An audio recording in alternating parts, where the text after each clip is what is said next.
1975, a brooding, beaten, and busted up George Foreman is recovering from the infamous Rumble in the Jungle, which saw him humiliated and taunted by the likes of Muhammad Ali in one of the greatest bouts in heavyweight history. I kept telling him he had no punch, he couldn't hit, he's swinging like a sissy, he's missing, let me see your box. I haven't started dancing yet. Wanting to build his reputation as a killing machine and needing a few rounds in the ring after losing some of his killer physique, Foreman had the bizarre yet hopefully lucrative idea to bash up 5 pro boxers in one night. With Ali on the commentary, a hostile crowd, and a temper from George that could make Bruce Banner back down from a fight, it was destined that this night of boxing would be remembered for years to come. Welcome back to Boxing After Dark. Tonight, we're delving through the depths of a broken man's physique and witnessing a night that was criticized in its time yet has lived on as a classic oddity in boxing, like De La Hoya's bout with Shaquille O'Neal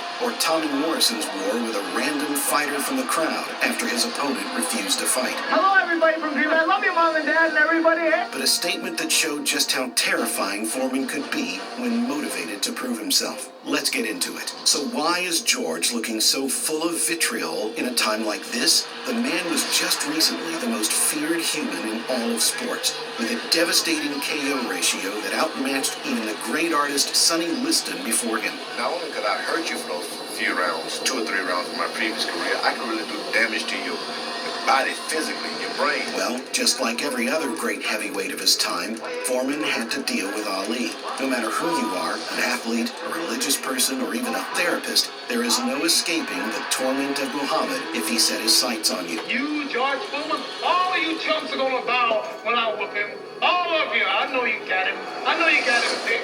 But the man's in trouble. I'm gonna show you how great I am. After dealing with the world premiere of the infamous rope-a-dope, which led to Foreman's first professional loss, depression would be putting how Big George felt lightly. I felt like I'd lost everything, not just the championship of the world, but I'd lost myself as a man. But now was his redemption. There was more fish in the sea for Foreman. He could beat many other competitors and get a title once again. It was just about staying active and motivated. And what better way to do that than to sell out a stadium while knocking out 5 massive men of substantial talent? But who exactly were they? Well, first was Alonzo Johnson, a former victim of a very young Muhammad Ali and 3 years out of the professional ring by this time. Next up was Jerry Judge, a great power yet glass-chinned opponent who had knocked out the solid contender Chuck Wepner and became a solid early victory for a future dominant champ by the name of Larry Holmes. Third came Terry Daniels, a man with scant good wins but a resume that included decent bouts with a prime Joe Frazier and old yet still dangerous Cleveland Williams. Fourth was Charlie Polite, who'd already been an unfortunate victim of a younger George Foreman, along with Ernie Shavers, Jerry Cooney, and Floyd Patterson. Finally comes the greatest of the 5 fighters, Boone Kirkman. Whether Foreman planned it or not, he saved the greatest of his 5 fighters until last, when he'd be most fatigued. Admittedly, Foreman had already beaten Kerman professionally 6 years ago. Still, since then, Boone had defeated the former heavyweight champion Jimmy Ellis in a great war that ended in a split decision. The night arrived on the 26th of April in 1975, and as the event began, Foreman looked on at a Muhammad Ali-infested crowd and vowed to create an unforgettable night. Alonzo Johnson, the first fighter of the 5, steps into the ring with the scariest man walking, and the battle begins. That don't work. The bell for round 1. Quickly to ring center. This is first round action. George is doing a lot of dancing, which is not his style. He's moving. I think he's trying to impress me that he can move, but I don't dance that much now. I lay on the rope, so he's dancing for nothing. Be surprised now. Alonzo Johnson much better than he looks. He might say he can knock this man out, but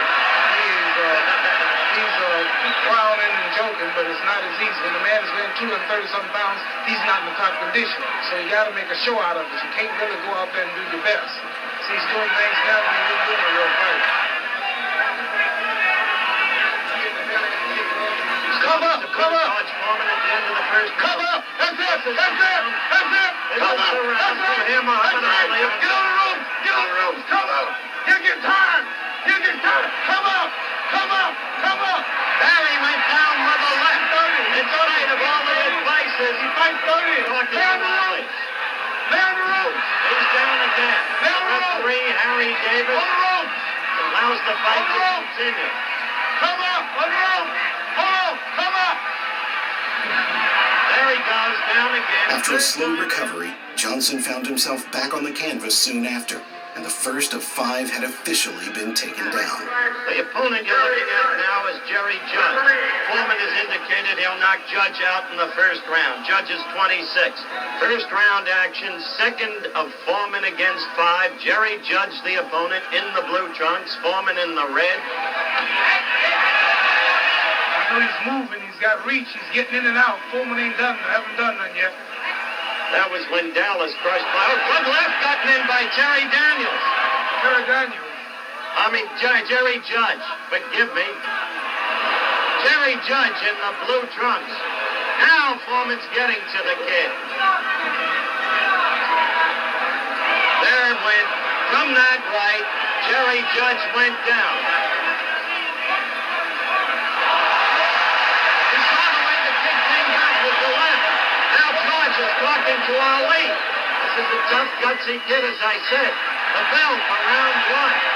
George is getting mad. Look at him walking around, looking at the fans who are booing him.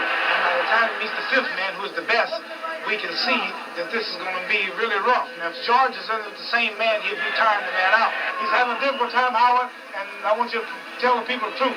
It's not as easy as we thought it would be for George.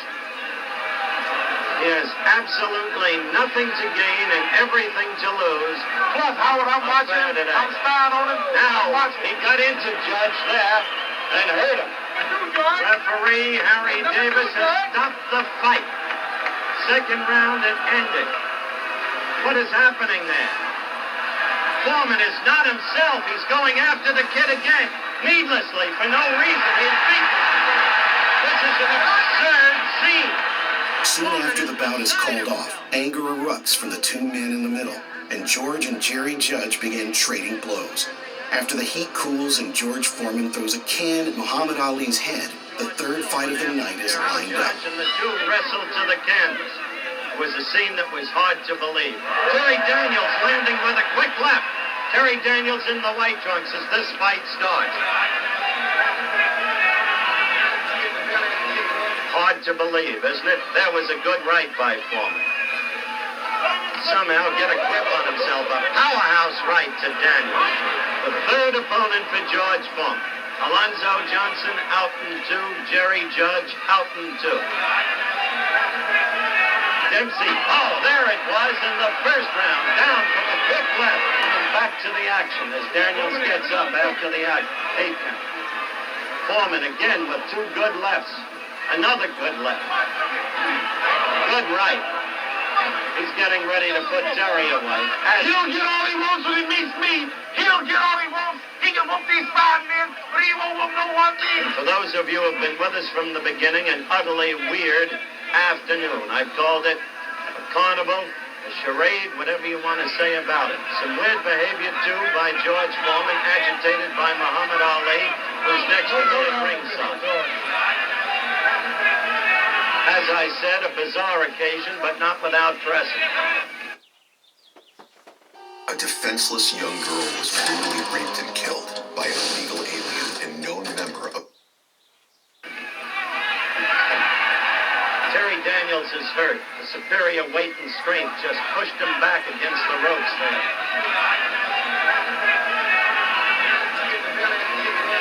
Oh, what a left by George Foreman. 232-pound Foreman. You see him staggering. He's ready to go. It's a game, kid, but he's ready to go. Oh, that left. Now he's got him pinned against the ropes. He might go, though. He still might go. But he can just come up and use that rope tactic. He's faster now. Gordon's got 2 more fresh men waiting for him now. Remember that. Foreman just told the referee to stop it. And the referee has stopped it, and the crowd disapproves. Foreman stops the fight controversially, causing a scrap after the bout is ended for the 2nd time of the night. They've started fighting again. The referee off in the corner with the handler. I told you this is the weirdest occasion you'll ever want to see. The referee's fighting George now. The trainer's fighting there. You just wait till I get in there. I'll straighten it all out. Now there's going to be a fight between the trains. Now there's nothing but bedlam, mayhem in the ring. The thing totally out of control. Barry Daniels being cheered by the crowd. We're coming up to our fourth bout. Charlie Polite is the man you're looking at, the fourth opponent. The bell for round one. Coming up next, Boone Kirkman. By that time, we may really see a fight. Charlie Polite showing a little movement. George, what is that? Charles Weissman look like he's pretty good. He's determined. What is this new bouncing technique of Foreman's? Well, I really don't know. I think he's trying to throw me off. You know I'm watching him. Play the ropes. Good left by George, with Ali in the background serving as manager, Play the trainer, ropes. whatever of the Time five out. Play the opponents. ropes. It's a slow-paced round. David Foreman Robin will both of them. with wild punches there. And Foreman is tired. You can see it. It's round number two. Do what I tell you, The red Charlie. I'm trunks, the Charlie expert. Polite, the black trunks. This is the fourth opponent. Good afternoon. Hit the ropes. He ain't gonna do nothing. He won't do nothing. Just lay on the ropes. Woo! Woo! Woo! See? Hit the ropes. Foreman's Make it work. trying to pull him off Hit the the ropes. Make it work. Make it work. Hit the ropes. Make it work. Hit the ropes. Make it work. Hit the ropes. Make it work. Make it work. There you go. There you go. There you go. There you go. Foreman There you held go. Polite's left glove and kept striking away at him with the right. He's doing my style now. Hit the ropes. Let George Brown step out. All you gotta do is hit the ropes and tie up. There you go. He's playing the spot now. Come up. Ali says, Come up. Charlie, Come up. now Come up. Foreman right above us, laying it into Polite against the ropes. There you go. Look at that. That's hardly professional, is it? He's smart. He's taking my style. Oh, he's got George going. We might see upset tonight. There you go. There you go. Wonder more than ever. Come on, man. Down a Hit the slip. ropes. Hit the ropes. Hit the ropes, Tony. He gave a half. Charlie Polite just gave a half Ali shuffle. Polite got in a good right to Foreman's midsection. Muhammad, more than ever, I have to wonder why Foreman went into that stuff. Polite just certainly won't do much to build up Foreman's hopes for a rematch against Ali. Yeah. There you go. Hit the ropes. Hit the That ropes. absurd. Ali yelling in the background, hit the ropes, and then the attempts at uppercut. And Polite coming back at Foreman. There you go. Play the ropes. There you go. There is simply no shutting Muhammad Ali up at this point. Play the ropes. He is so delighted to see Polite using the rope. George's legs are wobbly throughout, but he cruises to the final bell after showboating and landing some venomous strikes in the second and barreling Polite to the canvas in the third. He's out of shape. He's overweight. And he's not doing that bad. The final fight is the most epic making of the bouts. While Foreman looks like he's about to collapse going into it, Boone Kirkman finds an animal inside Big George that many agree was never seen again. George Foreman just leaned over and said to us, "I'm tired, man." And yet he begins with Come up, Boone. sprightly foot movement. Play the ropes, Sprightly Boone. for George. Play the ropes, Boone. Play the ropes, And Boone. immediately Ali goes into his play the ropes Boone chant. Beat him like I'm going to beat Howard Cosdale.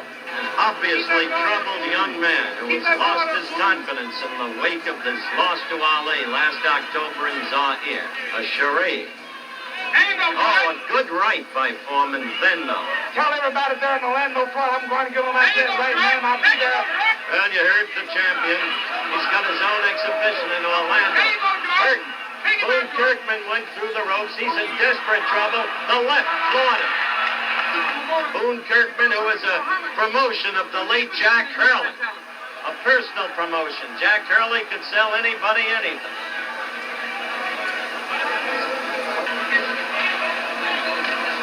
Foreman in the red trunks, Kirkman in the white. Let me reset this weird series of events this afternoon. He stopped in the second, Jerry Judge stopped in the second, and over Kenny Norton in Caracas, Venezuela, even though he decked Kirkman in the first round.